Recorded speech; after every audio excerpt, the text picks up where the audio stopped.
അസ്സലാമു അലൈക്കും. Fifth industrial റവല്യൂഷൻ്റെ ഒരു കാലഘട്ടത്തിലാണ് നമ്മൾ ഉള്ളത്. അപ്പോൾ ഈ ഒരു കാലഘട്ടത്തിൽ നമ്മുടെ കോളേജുകളും ക്യാമ്പസുകളുമൊക്കെ ഇതിനെ അഭിമുഖീകരിക്കാൻ വേണ്ടി തയ്യാറായിട്ടുണ്ടോ എന്നുള്ള രീതിയിലുള്ള ഒരു ചർച്ചയാണ് നമ്മളിവിടെ ഉദ്ദേശിക്കുന്നത്. നമ്മളുടെ കൂടെ നബീൽ, ഷഹീർ, ഷാഹിദ് കൂടെ ഉണ്ട്. നമുക്ക് ഡിസ്കഷനിലേക്ക് കടക്കാം. ഫിഫ്ത്ത് ഇൻഡസ്ട്രിയൽ റവല്യൂഷൻ എന്ന് പറയുമ്പോൾ നമുക്ക് മുൻകഴിഞ്ഞ ചരിത്രങ്ങളിലൂടെ നോക്കുകയാണെങ്കിൽ ഒന്നാമത്തെ ഇൻഡസ്ട്രിയൽ റവല്യൂഷൻ മെക്കാനൈസേഷൻ ആയിരുന്നു. പിന്നീട് അത് കഴിഞ്ഞ് രണ്ടാമത്തെ ഇൻഡസ്ട്രിയൽ റവല്യൂഷനൊക്കെ വന്നപ്പം അവിടെ മാസ് പ്രൊഡക്ഷനിലേക്ക് എത്തി. പിന്നെ മൂന്നാമത്തേതിൽ ഓട്ടോമേഷനും കമ്പ്യൂട്ടറൈസേഷനുമായിരുന്നു. അത് കഴിഞ്ഞ് റീസെൻ്റ്ലി കംപ്ലീറ്റ് ആയ നാലാമത്തെ ഇൻഡസ്ട്രിയൽ റവല്യൂഷൻ അത് സ്മാർട്ട് സിസ്റ്റങ്ങളും ഡിജിറ്റൽ റവല്യൂഷനുമായിരുന്നു. അപ്പോൾ അതിന് ശേഷം നമ്മളിപ്പോൾ അഞ്ചാമത്തെ ഇൻഡസ്ട്രിയൽ റവല്യൂഷനിൽ എത്തി നിൽക്കുകയാണ്. ഇവിടെ മനുഷ്യരും യന്ത്രങ്ങളും തമ്മിലുള്ള ഒരു കൊളാബറേഷനാണ് നടന്നുകൊണ്ടിരിക്കുന്നത്. അപ്പോൾ ഇത്തരത്തിലൊരു അഡ്വാൻസ്ഡ് ആയിട്ടുള്ള ഒരു ഇൻഡസ്ട്രിയിലേക്ക് നമ്മൾ എത്തി നിൽക്കുന്ന സമയത്ത് നമ്മുടെ കോളേജുകൾ ഈ ഒരു ഹ്യൂമൻ മെഷീൻ കൊളാബറേഷനെ അഡാപ്റ്റ് ചെയ്യാൻ വേണ്ടി തയ്യാറാണോ, അല്ലെങ്കിൽ ഇപ്പോഴും 19-ാം നൂറ്റാണ്ടിലെ മാസ് പ്രൊഡക്ഷന് വേണ്ടിയിട്ടുള്ള ഒരു ഔട്ട്കമാണോ നമ്മുടെ കോളേജുകൾ ഉദ്ദേശം വെക്കുന്നത്? അസ്സലാമു അലൈക്കും വറഹ്മത്തുള്ളാഹി വബറകാതുഹു. സത്യത്തിൽ കേരളത്തിലെ ഒരു സ്ഥിതി വെച്ച് നോക്കുകയാണെങ്കിൽ മറ്റു രാജ്യങ്ങളുമായി, വിദേശ രാജ്യങ്ങളുമായി കമ്പയർ ചെയ്യാൻ തരത്തിലുള്ളൊരു വിദ്യാഭ്യാസ സ്ഥിതി ഇപ്പോഴും കേരള തലത്തിൽ നമുക്ക് ലഭ്യമായിട്ടില്ല. പല വിദേശ രാജ്യങ്ങളും AI ടെക്നോളജി ഉൾപ്പെടുത്തിക്കൊണ്ടുള്ള വിദ്യാഭ്യാസ നയങ്ങൾ രൂപീകരിച്ച് മുന്നേറുമ്പോൾ നമ്മുടെ സംസ്ഥാനം, അതല്ലെങ്കിൽ നമ്മുടെ രാജ്യം ഇപ്പോഴും പതിറ്റാണ്ടുകൾക്ക് പിറകിലാണ് നമ്മുടെ വിദ്യാഭ്യാസ നയം സഞ്ചരിച്ചു കൊണ്ടിരിക്കുന്നത്. തീർച്ചയായും അതിന് പലതരത്തിലുള്ള ഉത്തരങ്ങൾ നമുക്ക് അതിൻ്റെ അകക്കാമ്പുകളിലേക്ക് ഒഴിഞ്ഞു നോക്കുമ്പോൾ നമുക്ക് കിട്ടും. കൃത്യമായ സ്കിൽ ഗ്യാപ്പ് നമ്മുടെ വിദ്യാർത്ഥികളുടെയും നമ്മുടെ അധ്യാപകരുടെയും എല്ലാ ഇടയിൽ നമുക്ക് കാണാൻ കഴിയും. അതിനുവേണ്ട നൈപുണ്യ വികസനവും അതിനുവേണ്ട കഴിവുകളും നമ്മുടെ ഇടയിൽ ഇതുവരെയും ലഭ്യമായിട്ടില്ല. അത്തരത്തിൽ വലിയ രീതിയിലുള്ള ഒരു ഇൻഫ്രാസ്ട്രക്ചർ മാറ്റിയെഴുത്ത് നമ്മുടെ വിദ്യാഭ്യാസ നയത്തിൽ കൊണ്ടുവന്നാൽ മാത്രമേ ആഗോള തലങ്ങളിൽ ശ്രദ്ധയാകർഷിക്കപ്പെടുന്ന, അതല്ലെങ്കിൽ ലോകത്തുള്ള എല്ലാ വിദ്യാർത്ഥികളും നമ്മുടെ നാട്ടിലേക്ക് വിദ്യാഭ്യാസത്തിനായി കൊതിച്ചു വരുന്നൊരു സ്ഥിതി നമ്മുടെ കേരളത്തിലും രാജ്യത്തുമെല്ലാം നമുക്കുണ്ടാക്കിയെടുക്കാൻ പറ്റും. അപ്പോൾ അത്തരത്തിലുള്ള രീതിയിലേക്ക് വളർത്തിയെടുക്കാൻ നമ്മുടെ നാട്ടിലെ ഗവൺമെൻറ് എല്ലാം വളരെയധികം കഠിനമായി ഇനിയും പരിശ്രമിക്കേണ്ടതുണ്ട് എന്നതാണ് ഇതിലാദ്യമായി പറയാനുള്ളത്. മാറ്റങ്ങളെപ്പറ്റി പറയുമ്പോൾ നമ്മുടെ ഗവൺമെൻറ്റും അക്കാദമിക് സമ്പ്രദായങ്ങളൊക്കെ ഒരുപാട് ചേഞ്ചുകൾ ഈ കഴിഞ്ഞ കുറച്ച് വർഷങ്ങളായിട്ട് കൊണ്ടുവന്നിട്ടുണ്ട്. ഇപ്പോൾ നോക്കുകയാണെങ്കിൽ AICTEയുടെ കീഴിൽ ഒരു ഫാക്കൽറ്റി ഫെലോഷിപ്പ് കൊണ്ടുവന്നിട്ടുണ്ട്. നമ്മുടെ ഇൻഡസ്ട്രിയും ഫാക്കൽറ്റീസും തമ്മിലുള്ള ആ ഒരു ഗ്യാപ്പ് കുറക്കാൻ വേണ്ടിയിട്ട് ഫാക്കൽറ്റീസ് ഇൻഡസ്ട്രികളിലേക്ക് പോയിട്ട് അവിടെ ചെന്ന് ഇൻഡസ്ട്രി എങ്ങനെയാണ് വർക്ക് ചെയ്യുന്നതെന്ന് മനസ്സിലാക്കുക എന്നുള്ളത്. അതേപോലെ 15 വർഷത്തോളം നമ്മുടെ ഇൻഡസ്ട്രിയിൽ വർക്ക് ചെയ്ത ഫാക്കൽറ്റീസിന് കോളേജുകളിൽ പ്രൊഫസേഴ്സായിട്ട് മറ്റ് എക്സാമുകളൊന്നും ഇല്ലാതെ വർക്ക് ചെയ്യാനുള്ള ഒരു മാറ്റവും കൊണ്ടുവന്നിട്ടുണ്ട്. ഇതേപോലെ നമ്മൾ നോക്കുകയാണെങ്കിൽ റീസെൻ്റ്ലി വന്ന 4 ഇയർ UG പ്രോഗ്രാം, വിദ്യാർത്ഥികൾക്ക് നമ്മളൊരു കോഴ്സ് എടുത്തു കഴിഞ്ഞ് നമുക്കത് മുന്നോട്ട് പോകാൻ പറ്റില്ല എന്ന് തോന്നുകയാണെങ്കിൽ മറ്റൊരു സ്ട്രീമിലേക്ക് സ്വിച്ച് ചെയ്യാനുള്ള അവസരം അവിടെ ഉണ്ട്. അതേപോലെ ഒരു നാഷണൽ ക്രെഡിറ്റ് സ്കീം, ഇങ്ങനെ പിന്നെ എല്ലാ വിഷയങ്ങളിലും AI റിലേറ്റഡ് ആയിട്ടുള്ള കോഴ്സുകളും കാര്യങ്ങളും കൊണ്ടുവന്നത്, ഇങ്ങനെ ഒരുപാട് ചേഞ്ചസ് നമ്മുടെ അക്കാദമിക് സിസ്റ്റത്തിൽ റീസെൻ്റ്ലി വന്നതായിട്ട് നമുക്ക് കാണാൻ വേണ്ടി പറ്റും. പക്ഷേ ഇവിടെ ഒരു പ്രശ്നമുള്ളത്, നമ്മുടെ ഈ അക്കാദമിക് സിസ്റ്റത്തിൽ നിന്ന് പുറത്തിറങ്ങുന്ന ആളുകൾ ഒരു രാജ്യങ്ങളുടെ അതിർത്തികൾക്കപ്പുറം എല്ലാ രാജ്യങ്ങളും തമ്മിലുള്ള ഒരു ഇൻഡസ്ട്രിയിലേക്കാണ് എത്തിപ്പെടുന്നത്. അപ്പോൾ ആ ഒരു ഇൻഡസ്ട്രിയിലേക്ക് നമ്മൾ നോക്കുമ്പോൾ ഈ ചേഞ്ചുകൾ മറ്റ് ഡെവലപ്ഡ് ആയിട്ടുള്ള നാഷൻസ് ഒരുപാട് വർഷങ്ങൾക്ക് മുന്നേ കൊണ്ടുവന്നതാണ്. അപ്പം അത്തരത്തിലുള്ള ഇൻഡസ്ട്രിയിലേക്ക് നമ്മൾ കടക്കുമ്പം അതിനെ അഭിമുഖീകരിക്കാൻ വേണ്ടി ഈ ചേഞ്ചസ് ഇപ്പം കൊണ്ടുവന്ന ഈ ഒരു കുറഞ്ഞ മാറ്റങ്ങൾ മാത്രം മതിയാകുമോ?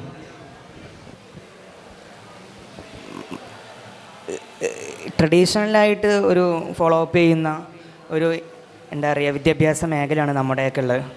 അപ്പോൾ ഇതിൽ നിന്ന് പെട്ടെന്ന് നമുക്ക് ഒരു റാപ്പിഡായിട്ടുള്ളൊരു ചേഞ്ച് ഇങ്ങനെ വന്നുകൊണ്ടിരിക്കുന്ന ഒരു കാലഘട്ടത്തിൽ ഒരു മാറ്റത്തിലേക്ക് പോകുന്നുണ്ട് എന്നുണ്ടെങ്കിൽ പോലും ഈ മാറ്റം നമുക്ക് പൊതുവെയുള്ള ഒരു ആഗോളതലത്തിൽ നമ്മൾ കമ്പയർ ചെയ്യുമ്പോൾ നമുക്കത് എത്രത്തോളം സാധ്യമാണ്, നമ്മുടെ വിദ്യാർത്ഥികൾക്ക് എത്രത്തോളം സാധ്യമാണ് എന്നുള്ളത്, ഇത് മാത്രം മതിയോ എന്നുള്ള ചോദ്യമുണ്ട്.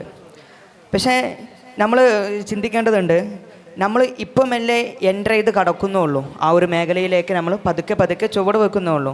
പക്ഷേ നമ്മുടെ മറ്റു ലോകരാജ്യങ്ങളൊക്കെ എത്രയോ മുമ്പിലാണ് എന്ന് നമ്മൾ ആദ്യം മനസ്സിലാക്കേണ്ടതുണ്ട്. അപ്പോൾ ഈ ഒരു മുന്നോട്ട് പോക്ക് നമ്മൾ ഈ മുന്നിലേക്ക് എൻ്റർ ചെയ്യുമ്പോൾ ഉള്ള ഒരു ഗ്യാപ്പ് അത് എപ്പോഴും അങ്ങ് എന്താ പറയുക അത്തരത്തിൽ തന്നെ നിലനിൽക്കുന്നുണ്ട്. അപ്പോൾ ആ ഗ്യാപ്പിനെ ഇല്ലാതെയാക്കിക്കൊണ്ടുള്ള ഒരു എഡ്യൂക്കേഷണൽ സംവിധാനം കൊണ്ടുവരിക എന്നുള്ളതാണ്. അതായത് ഒറ്റയടിക്ക് നമുക്ക് എന്തായാലും കൊണ്ടുവരാൻ കഴിയില്ല. പക്ഷെ നമ്മളിപ്പോൾ സാധാരണ നമ്മളെ ഒരു വിദ്യാഭ്യാസ നയം വന്നിട്ട് മറ്റൊരു വിദ്യാഭ്യാസത്തിലേക്ക് നമ്മുടെ കരിക്കുലം എന്താ പറയുക എക്സ്റ്റെൻഡ് ചെയ്യുമ്പോൾ ഒരു ഗ്യാപ്പ് നമ്മുടെ എപ്പോഴും ഉണ്ടാവാറുണ്ട്. അത്തരത്തിലില്ലാതെ തന്നെ പെട്ടെന്ന് നമുക്ക് നമ്മുടെ വിദ്യാർത്ഥികൾക്ക് നൈപുണ്യത്തിനനുസരിച്ച് അല്ലെങ്കിൽ ലോകത്തിൻ്റെ മാറ്റങ്ങൾക്കനുസരിച്ച് സ്വിച്ച് ചെയ്യാൻ പറ്റുക എന്നുള്ളതാണ് നമുക്കിപ്പോൾ വലുതായിട്ട് നമുക്ക് ചെയ്യാനുള്ളത്. ഇപ്പോൾ ഒരുപാട് ഇപ്പോൾ സമ്പ്രദായങ്ങൾ കൊണ്ടുവന്നിട്ടുണ്ട്. ഇപ്പോൾ FIUGP തന്നെ ഞങ്ങൾ പഠിക്കുന്ന സിലബസുകളിലൊക്കെ ഈ SEC കോഴ്സ് എന്ന് പറയുന്നത് സ്കിൽ എൻഹാൻസ്മെൻറ്റ് കോഴ്സ് നമ്മൾ പറയും.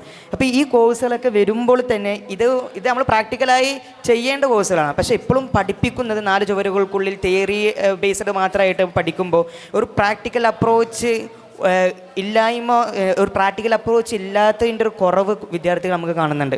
അതായത് നമ്മൾക്ക് ഈ തിയറി എങ്ങനെ അപ്ലിക്കബിൾ ആവണം എന്നുള്ളത് ഇപ്പോൾ പക്ഷേ അതിൻ്റെ ഭാഗമായിട്ട് ഇപ്പോൾ ഒരു സമ്മർ എന്താ പറയുക ഇൻറ്റേൺഷിപ്പ് എന്ന് പറയുന്ന സംഭവം കൂടി സ്കീമൊക്കെ കൊണ്ടുവന്നിട്ടുണ്ട്. പക്ഷേ അതൊക്കെ എത്രത്തോളം വിദ്യാർത്ഥികളിലേക്ക് എത്തുന്നുണ്ട് അല്ലെങ്കിൽ അത് എത്രത്തോളം ഇമ്പാക്റ്റ് ഉണ്ടാക്കുന്നുണ്ട് എന്ന് നമുക്കത് ഒരു വലിയൊരു റിസൾട്ട് നമുക്ക് എത്താനായിട്ടില്ല. കാരണം ഇത് തുടങ്ങിയിട്ടുള്ളൂ. അപ്പോൾ ഇത്തരത്തിലുള്ള ഒരു കരിക്കുലം കൊണ്ട് നമ്മൾ ഈ ലോകരാജ്യങ്ങളുമായിട്ട് കിടപിടിക്കുമ്പോൾ അല്ലെങ്കിൽ എന്താ പറയുക ആ ഒരു ഇൻഡസ്ട്രിയിലേക്ക് നമ്മൾ എത്തുമ്പോൾ നമുക്ക് എത്രത്തോളം ഇമ്പാക്റ്റ് ഉണ്ടാക്കാൻ സാധിക്കുന്നു എന്നുള്ളത് ഇപ്പോൾ നിലവിലുള്ള ഒരു സിസ്റ്റം, ആ ഒരു സിസ്റ്റത്തിൽ നിന്ന് നമ്മൾ അങ്ങോട്ട് എത്തണം. അങ്ങോട്ട് ആ ഒരു ഇൻഡസ്ട്രിയിലേക്ക് നമ്മൾ എത്തി നമ്മൾ പ്രാക്ടിക്കലായിട്ട് നമ്മൾ ചെയ്ത് തുടങ്ങുമ്പോഴാണ് നമ്മുടെ ഏറ്റവും വലിയ റിസൾട്ട് കിട്ടുക എന്നുള്ളത്. പക്ഷേ തീർച്ചയായിട്ടും ഇത് പോരാ എന്നുള്ളൊരു സാധ്യത അവിടെ മുമ്പിൽ നിന്നുണ്ട്. കാരണം നമ്മളെക്കാട്ടിയും എത്രയോ മുമ്പാണ് ലോകരാജ്യങ്ങളുടെ സഞ്ചാരം തുടങ്ങിയിട്ടുള്ളത്, നമ്മൾ പുറകോട്ടാണ്. അപ്പോൾ ഈ ഒരു ഡിസ്റ്റൻസ് എപ്പോഴും കവർ ചെയ്യാനുള്ള ഒരു എൻഹാൻസ്മെൻറ്റ് അല്ലെങ്കിൽ ഒരു എന്താ പറയുക ഒരു പ്രവർത്തനം, കാര്യക്ഷമമായിട്ടുള്ളൊരു പ്രവർത്തനം നമ്മുടെ കരിക്കുലം ഭാഗത്ത് നിന്ന് ഉണ്ടാവേണ്ടതുണ്ട്. ആ ഒരു ഡിസ്റ്റൻസ് കവർ ചെയ്യാനുള്ള എൻഹാൻസ്മെൻറ്റ് വേണമെന്ന് പറഞ്ഞു. ഇപ്പം AI റിലേറ്റഡ് ആയിട്ടുള്ള എല്ലാ സാധാരണക്കാർ പോലും ചർച്ച ചെയ്യുന്ന ഒരു വിഷയമായിട്ട് AI മാറിയിട്ടുണ്ട്. ഇപ്പം 1975 കാലഘട്ടം മുതൽ തന്നെ AI എന്നുള്ളൊരു കൺസെപ്റ്റും ആ ഒരു സംഭവങ്ങളൊക്കെ ഉണ്ടായിട്ടുണ്ടായിരുന്നു. പക്ഷേ 2022 നവംബറിൽ ChatGPT പബ്ലിക്കിന് അവൈലബിൾ ആയിട്ടുള്ള രീതിയിൽ ഒരു ജനറേറ്റീവ് AI പുറത്തേക്ക് വിട്ട സമയത്താണ് എന്തായത് ഇത് കൂടുതൽ ചർച്ചകളിലേക്ക് വരുന്നത്. 2022 ആ ഒരു ജനറേറ്റീവ് AI കൺസെപ്റ്റ് നിലനിൽക്കുകയും പിന്നീട് 2023-24 കാലഘട്ടത്തിലേക്ക് വരുമ്പം ഇതൊരു മൾട്ടി മോഡൽ യുഗത്തിലേക്ക് മാറുകയും പിന്നീട് 2025-26 ഘട്ടത്തിൽ ഇപ്പോൾ ഒരു ഏജൻറ്റിക് AI എന്നുള്ളൊരു എറയിലാണ് നമ്മൾ നിൽക്കുന്നത്. അപ്പം നമ്മൾ നോക്കുകയാണെങ്കിൽ മുന്നേ 1975 തുടങ്ങിയ ഈ കൺസെപ്റ്റ് തന്നെയാണെങ്കിലും ഈ ഒരു കുറഞ്ഞ വർഷങ്ങൾ കൊണ്ട് ഭയങ്കര ഒരു ജമ്പാണ് ഉണ്ടായിട്ടുള്ളത്. ഇത് IT ഫീൽഡിൽ മാത്രമല്ല, ഇതിൻ്റെ ഒരു ഇമ്പാക്റ്റ് നമ്മൾ നോക്കുകയാണെങ്കിൽ ഒരുവിധം എല്ലാ ഫീൽഡിലും ഇതുകൊണ്ടുള്ള ഒരു റാപ്പിഡ് ചേഞ്ച് നമുക്ക് കാണാൻ വേണ്ടി പറ്റും. ആ ഒരു ക്ലറിക്കൽ വർക്ക്സുകളൊക്കെ ഇല്ലാതായി പോകുന്നത്. അപ്പം ഇത്തരത്തിലുള്ളൊരു റാപ്പിഡ് ചേഞ്ചസ് നമ്മുടെ ഇൻഡസ്ട്രിയിൽ നടക്കുമ്പോൾ 4 വർഷം കൂടുമ്പം അല്ലെങ്കിൽ 5 വർഷം കൂടുമ്പോൾ പുതുക്കുന്ന ഒരു കരിക്കുലം സ്ട്രക്ചറാണ് നമ്മുടെ അക്കാദമിക് സിസ്റ്റത്തിലുള്ളത്. അപ്പം അത് മതിയാകുമോ എന്നുള്ളതാണ്. തീർച്ചയായിട്ടും നമ്മളത് ഗൗരവത്തോടെ എടുക്കേണ്ട വിഷയമാണ്. കാരണം മഹാത്മാഗാന്ധി ഒരിക്കൽ പറയണ്ടായി, വിദ്യാഭ്യാസം എന്നുള്ളത് അത് വിദ്യ അഭ്യസിക്കുന്നത് ആത്മാവിനും ശരീരത്തിനൊക്കെ വേണ്ടിയിട്ടുള്ളതാണ് എന്നുള്ളത്. തീർച്ചയായിട്ടും ഇവിടെ നേരത്തെ പറയണ്ടായി 4 ചുമരുകൾക്കുള്ളിൽ പഠിക്കുന്ന ഒരു സിസ്റ്റമാണ് ഇപ്പോഴും നമുക്കുള്ളത്. കേവലം ദിനം പ്രതി അപ്ഡേറ്റ് ആയിക്കൊണ്ടിരിക്കുന്ന ആർട്ടിഫിഷ്യൽ ഇൻ്റലിജൻസ് ജീവിതശൈലികളെ മാറ്റം വരുത്തിക്കൊണ്ടിരിക്കുമ്പോൾ ഇപ്പോൾ നമുക്ക് 4 ഇയർ ഡിഗ്രിയൊക്കെ തുടങ്ങിയെങ്കിലും അതിൻ്റെ കരിക്കുലം റീസെറ്റിങ് തുടങ്ങുന്നത് മിനിമം ഒരു 5 വർഷത്തിന് ശേഷമാണ്. നമുക്കൊരിക്കലും 5 വർഷത്തിന് ശേഷം ഒരു കരിക്കുലം ദിനം പ്രതി അപ്ഡേറ്റ് ആയിക്കൊണ്ടിരിക്കുന്ന ഈ ആർട്ടിഫിഷ്യൽ കാലഘട്ടത്തിൽ അത് റീസെറ്റ് ആയതുകൊണ്ട് ഒരിക്കലും ഒരു പ്രയോജനവുമില്ല. നമുക്കത് ദിനം പ്രതി അപ്ഡേറ്റ് ആക്കുക. പക്ഷേ അങ്ങനെ ദിനംപ്രതി അപ്ഡേറ്റ് ആക്കുക എന്നുള്ളത് പോസിബിൾ ആകുമോ എന്നുള്ളൊരു ചോദ്യം അതിലുണ്ട്. അതിനാണ് നമുക്ക് ഏറ്റവും കൂടുതൽ സ്കിൽസ് അടങ്ങിയിട്ടുള്ള വിദ്യാഭ്യാസം കൊടുക്കുക എന്നുള്ളത്.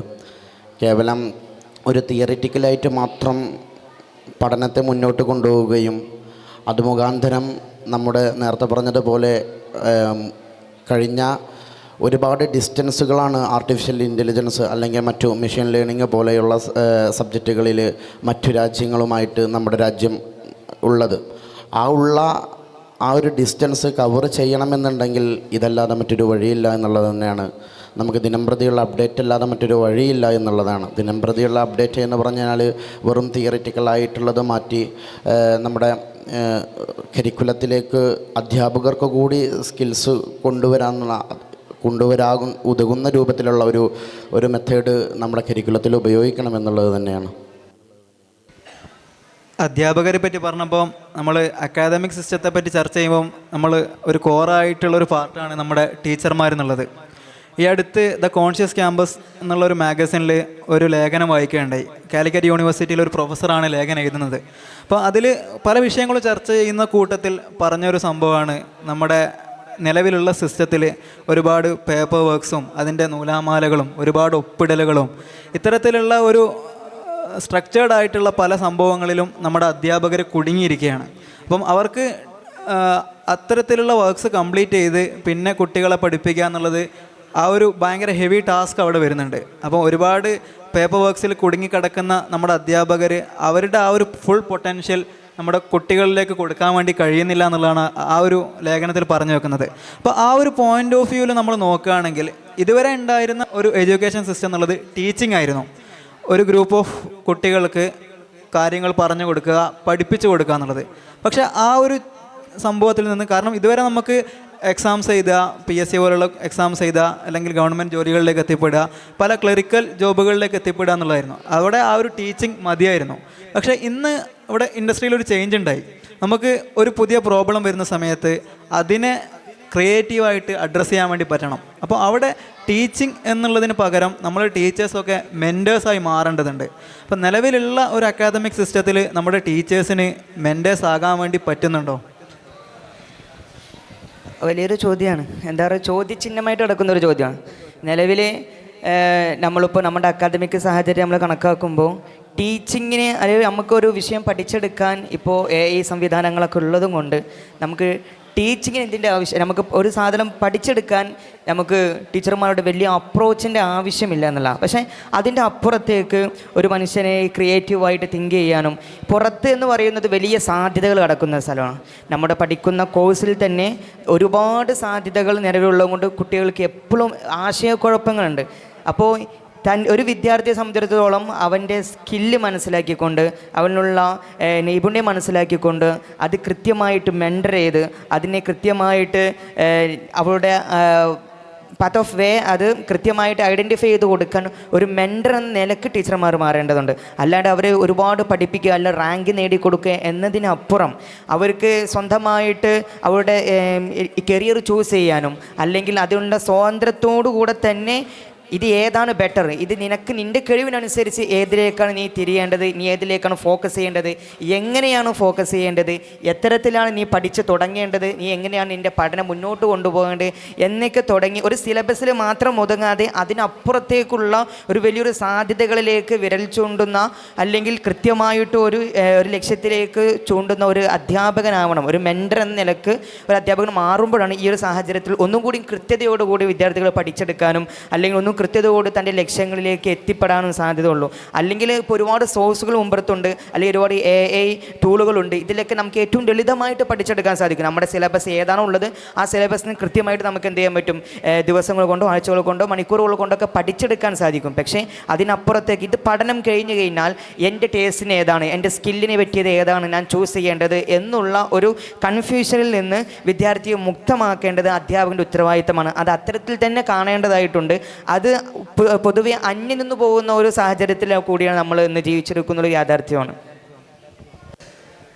പഠനത്തിൻ്റെ പുറത്തേക്ക് വരിക എന്ന് പറയുമ്പോൾ നമ്മൾ പ്രധാനമായിട്ടും പറയുന്ന ഒരു കാര്യമാണ് സോഫ്റ്റ് സ്കിൽസും കാര്യങ്ങളൊക്കെ. ഈ അടുത്ത് അതായത് ആ ഒരു ChatGPT ജെമിനി പോലുള്ള ആ ഒരു AI-ൻ്റെ ഒരു ബൂമിങ് നടന്ന സമയത്ത് ഇനീഷ്യലി ChatGPT ആയിരുന്നു മുന്നിലെങ്കിലും പിന്നീട് മറ്റതൊക്കെ വന്ന സമയത്ത് ചെറുതായിട്ടൊന്ന് ബാക്കോട്ട് പോയി. അപ്പോൾ അത് കഴിഞ്ഞ് പിന്നീട് ChatGPT വീണ്ടും മുന്നിലേക്ക് വന്ന സമയത്ത് അവിടെ സീനിയർ ലീഡർഷിപ്പിലുണ്ടായിരുന്ന സത്യ നദല്ലയോട് ഒരു ഇൻ്റർവ്യൂവിൽ ചോദിക്കുന്നുണ്ട്, ഇങ്ങനെ ഒരു പ്രശ്നം വന്ന സമയത്ത് നിങ്ങളെങ്ങനെയാണ് ഹാൻഡിൽ ചെയ്തെന്നുള്ളത്. അപ്പോൾ അതിന് വളരെ രസകരമായിട്ടുള്ളൊരു മറുപടിയാണ് സത്യ നദല്ല പറയുന്നത്. അതായത് ആൾ പറഞ്ഞത് ഇങ്ങനെയുള്ള പ്രശ്നങ്ങളിൽ ആൾക്ക് ഇത് ഹാൻഡിൽ ചെയ്യാൻ പറ്റിയതിൻ്റെ ഏറ്റവും വലിയ ഒരു റിസോഴ്സ് എന്നുള്ളത് ആളുടെ കൂടെ ഉണ്ടായിരുന്ന ടീമായിരുന്നു എന്നുള്ളതാണ്. അതായത് ഇത്രയും വലിയൊരു പ്രശ്നം വന്നപ്പോഴും പ്രഷർ വന്നപ്പോഴും ഇതിലൊക്കെ കൂളായിട്ട് വളരെ കാമായിട്ട് പുറത്തുള്ള ഭൂമിനെയും കാര്യങ്ങളെയൊക്കെ അതിനൊന്നും സ്വന്തം ബാധിക്കാതെ വളരെ സമാധാനമായിട്ട് ക്രിയേറ്റീവായിട്ട് ഇതിനെ ഫുൾ ഫോക്കസ്ഡ് ആയിട്ട് ഇമ്മേഴ്സായിട്ട് അതിനെ അഡ്രസ്സ് ചെയ്തു എന്നുള്ളതാണ് ടീം. അപ്പോൾ അവിടെ ഒരിക്കലും സത്യനന്ദൽ എന്ത് പറഞ്ഞില്ല, വളരെ ടെക്നിക്കലി അഡ്വാൻസ്ഡ് ആയിട്ട് നോളജുള്ള വളരെ ഒരുപാട് ഡിഗ്രിയുള്ള ഒരുപാട് എൻജിനീയേഴ്സ് ഉണ്ട് എന്ന് പറഞ്ഞില്ല.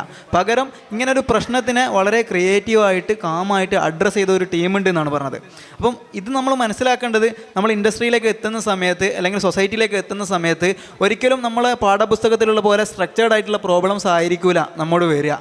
അപ്പം ഇങ്ങനെയുള്ള അൺസ്ട്രക്ചേർഡ് ആയിട്ടുള്ള പ്രോബ്ലംസിലേക്ക് നമ്മൾ എത്തുന്ന സമയത്ത് അതിനെ ആ പ്രോബ്ലംസ് വരുന്ന സമയത്ത് അതിനെ ക്രിയേറ്റീവായിട്ടും ആ സമയത്ത് ഏത് രീതിയിലാണ് നമ്മൾ അഡ്രസ്സ് ചെയ്യേണ്ടത് ആ രീതിയിൽ അഡ്രസ്സ് ചെയ്യാൻ വേണ്ടിയിട്ടുള്ള പ്രാപ്തരായിട്ട് നമ്മൾ ക്യാമ്പസ് ജീവിതം കഴിയുന്ന സമയത്തൊക്കെ മാറേണ്ടതുണ്ട്. അപ്പോൾ അതിനുവേണ്ടി നല്ല soft skills, communication skills, problem solving, creative thinking സംഭവങ്ങളൊക്കെ വരേണ്ടതുണ്ട്. ആ ഒരു സംഭവങ്ങൾ നമുക്ക് ബിൽഡ് ചെയ്തെടുക്കേണ്ടതുണ്ട്. നേരത്തെ പറഞ്ഞതുപോലെ നമ്മുടെ കരിക്കുലത്തിൻ്റെ ഭാഗമായിട്ട് ഈ സോഫ്റ്റ് സ്കിൽസ് ഇമ്പ്രൂവ് ചെയ്യാനുള്ള പല വിഷയങ്ങളും നമുക്ക് ഓരോ സെമസ്റ്ററിലും ഉണ്ട്. പക്ഷേ ഇതെല്ലാം ജസ്റ്റ് പേപ്പർ കംപ്ലീറ്റ് ചെയ്യാൻ വേണ്ടിയിട്ടോ അല്ലെങ്കിൽ പരീക്ഷയ്ക്ക് മാർക്ക് കിട്ടാൻ വേണ്ടിയിട്ടോ മാത്രമായി മാറുന്നുണ്ട്. അപ്പം സോഫ്റ്റ് സ്കിൽസ് ഇമ്പ്രൂവ് ചെയ്യുന്നതിൽ നമ്മുടെ ക്യാമ്പസുകൾ എത്രത്തോളം ഒരു റോള് വഹിക്കുന്നുണ്ട് എന്നുള്ളതൊന്ന് നമ്മൾ തീർച്ചയായിട്ടും ഒരു പ്രശ്നം പരിഹരിക്കുന്നത് അതൊരു ചർച്ചാ വിഷയമാകുമ്പോഴാണല്ലോ. തീർച്ചയായിട്ടും നമ്മുടെ കേരളത്തിൽ നിന്ന് ഏറ്റവും കൂടുതൽ വിദ്യാർത്ഥികൾ വിദേശ പഠനം തേടുന്നൊരു കാലഘട്ടത്തിലൂടെ നാം പോകപ്പെടുമ്പോൾ ഈ സ്കിൽ ബേസ്ഡ് എഡ്യൂക്കേഷനും അതുപോലെ തന്നെ സോഫ്റ്റ് സ്കില്ലും ഒരു വിധത്തിലും നമ്മുടെ കരിക്കുലവുമായിട്ട് ബന്ധപ്പെടുത്തി പോകുന്നില്ല എന്നുള്ളതാണ്. തീർച്ചയായിട്ടും ഒരു ഇൻറ്റേർണൽ പേപ്പർ എന്ന പോലെ ഓരോ സെമസ്റ്ററിലും ഓരോ പേപ്പറുകൾ കുത്തി നിറക്കപ്പെട്ട് അത് സ്കിൽസ് എന്തെന്നറിയാതെ അല്ലെങ്കിൽ സ്കിൽസ് ബേസ്ഡ് എഡ്യൂക്കേഷൻ എന്തെന്നറിയാതെ പഠനം പൂർത്തീകരിക്കപ്പെട്ട് ഒരു ഡിഗ്രി കംപ്ലീറ്റ് ചെയ്ത് അല്ലെങ്കിൽ ഒരു എഞ്ചിനീയറിംഗ് കംപ്ലീറ്റ് ചെയ്തുകൊണ്ട് നമ്മൾ പുറത്തേക്ക് ഇറങ്ങുമ്പോൾ നമ്മുടെ സമൂഹത്തിലുണ്ടാകുന്ന പ്രശ്നങ്ങളെ എങ്ങനെയാണ് അഭിമുഖീകരിക്കപ്പെടേണ്ടത്, അല്ലെങ്കിൽ നമ്മുടെ സമൂഹത്തിലുണ്ടാകുന്ന ഓരോ വർക്കുകളെ അല്ലെങ്കിൽ അതുമായി ബന്ധപ്പെട്ടിട്ടുള്ള ഓരോ വിഷയങ്ങളെ ഏത് രൂപത്തിലാണ് കൈകാര്യം ചെയ്യേണ്ടത് എന്നുള്ളത് വെറും തിയറി ബേസ്ഡ് ആയിട്ടുള്ള ഒരു എഡ്യൂക്കേഷൻ കൊണ്ട് കഴിയില്ല. അവിടെയാണ് നമ്മുടെ ഏറ്റവും വലിയ സോഫ്റ്റ് സ്കില്ലും അതുപോലെ തന്നെ സ്കിൽസ് ബേസ്ഡ് എഡ്യൂക്കേഷനുമായിട്ടുള്ള ഒരു വിദ്യാഭ്യാസത്തിൻ്റെ പ്രാധാന്യം നാം മനസ്സിലാക്കേണ്ടത്. അതിനുള്ള ഏറ്റവും കൂടുതലുള്ള പരിഹാരം നമുക്ക് എല്ലാ സ്കിൽസും ഇന്ന് റെക്കോർഡിക്കലിയാണ്. നമുക്ക് ഇന്ന് ഏത് സ്കിൽസും ഒരു തിയറി പേപ്പറുകളുടെ ഒരു 4 അക്ഷരങ്ങൾക്കുള്ളിൽ മാർക്കുകൾ ഒതുക്കി അത് ജീവിതം അതിലൂടെ കിളഞ്ഞു കുളിക്കുന്ന ഒരു സമൂഹത്തിൽ നിന്നും നമുക്ക് ഏത് രൂപേണയാണ് എന്നുള്ളത് നാം കൃത്യമായി പഠിച്ചുകൊണ്ട്, അഥവാ സ്കിൽസ് എന്നുള്ളത് അത് നമ്മുടെ കഴിവിനെ ഏത് രൂപേണയാണ് ടീം വർക്കായിട്ടും, നമ്മുടെ ടീം വർക്കിൻ്റെ നേരത്തെ വിഷയം പറയുകയുണ്ടായി. ടീം വർക്ക് എന്നുള്ളത് അത് ഏത് രൂപേണയാണ് കൈകാര്യം ചെയ്യേണ്ടത് എന്നുള്ളതും, അതുപോലെ തന്നെ ഏത് രൂപേണയാണ് നമുക്ക് സ്കിൽസ് ബേസ്ഡ് എഡ്യൂക്കേഷൻ നമ്മുടെ കരിക്കുലത്തിൽ ഉൾപ്പെടുത്താൻ കഴിയുക എന്നുള്ളതും നാം ഏറ്റവും കൂടുതൽ പഠിക്കപ്പെടേണ്ട വിഷയം തന്നെയാണ്. ആ പഠനവുമായി മുന്നോട്ട് പോകുമ്പോഴാണ് നമ്മുടെ വിദേശ പഠനം പോലെയുള്ള അല്ലെങ്കിൽ ഉന്നത വിദ്യാഭ്യാസം നേടിയിട്ടും ഒരു സമൂഹത്തിൽ ഇടപഴകാൻ കഴിയാത്ത ഉന്നത വിദ്യാഭ്യാസത്തിലെ വിദ്യാർത്ഥികൾ ഉണ്ടാകുന്നതിനും ഒക്കെ നമുക്ക് തടയാൻ കഴിയുക എന്നുള്ളതാണ് ഓർമ്മപ്പെടുത്താനുള്ളത്. നമ്മൾ ഒരുപാട് ആശ്വാസപരമായിട്ടുള്ള സൊല്യൂഷൻസ് വന്നിട്ടുണ്ട് എന്ന് പറഞ്ഞു വെക്കുന്നിടത്ത് തന്നെ ഇനിയും പരിഹരിക്കപ്പെടാത്ത ഒരുപാട് പ്രശ്നങ്ങളുണ്ട് എന്നുള്ളത് വളരെ വ്യക്തമാണ്. അപ്പം ഇതിനുള്ളൊരു പരിഹാരമായിട്ട് നമ്മൾ പറഞ്ഞത് തന്നെ ഒരാൾ അല്ലെങ്കിൽ വിദ്യാർത്ഥികൾ മാത്രം മാറുക എന്നുള്ളതിനുപരി നമ്മളെ അക്കാദമിക് സ്ട്രക്ചർ, കരിക്കുലം രൂപീകരിക്കുന്ന ടീം മാറേണ്ടതുണ്ട്, നമ്മളെ പഠിപ്പിക്കുന്ന ടീച്ചർമാർ മാറേണ്ടതുണ്ട്, വിദ്യാർത്ഥികൾ മാറേണ്ടതുണ്ട്. ഇത്തരത്തിലുള്ള ഒരു മാറ്റം വന്നാൽ മാത്രമേ പുതിയ ഒരു ഇൻഡസ്ട്രിയിൽ ക്രിയേറ്റീവായിട്ടുള്ള അല്ലെങ്കിൽ പ്രൊഡക്റ്റീവായിട്ടുള്ള ഒരുപാട് തലമുറകളെ നമുക്ക് വാർത്തെടുക്കാൻ വേണ്ടി കഴിയും എന്ന് പറഞ്ഞുകൊണ്ട് നമുക്ക് ചർച്ച അവസാനിപ്പിക്കാം.